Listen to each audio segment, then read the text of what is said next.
যারা কুরবানি করার জন্য ইচ্ছা পোষণ করেছেন তারা যেন এই 10 দিনের আগেই তাদের মাথার চুল এবং নখ কেটে পরিচ্ছন্ন হয়ে যান, এবং জিলহজের এই 10 দিনে তারা যাতে মাথার চুল না কাটে এবং হাতের নখ না কাটে, এই মর্মে আল্লাহ রাসূল সাল্লাল্লাহু আলাইহি ওয়াসাল্লাম আমাদেরকে গাইডলাইন দিয়েছেন। সব মিলে আল্লাহ তাআলার কাছে এই 10টি দিনের ইবাদত খুবই প্রিয়। এমনকি হাদিসে এসেছে, যেটা আমরা বললাম, যে জেহাদের চাইতেও বেশি প্রিয়। এজন্য এই সুবর্ণ সুযোগটুকুন যেন আমরা কখনোই মিস না করি।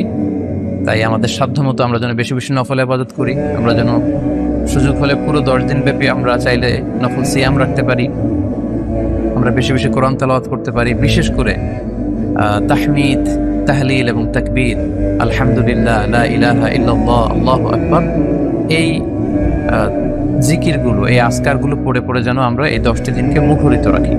আল্লাহ তাআলা জিলহজ মাসের যে মাহাত্ম্য এবং বারাকা তিনি আমাদের জন্য দিয়েছেন, এগুলো যেন আমরা বেশি বেশি হাসিল করতে পারি। আমিন ইয়া রাব্বাল আলামিন।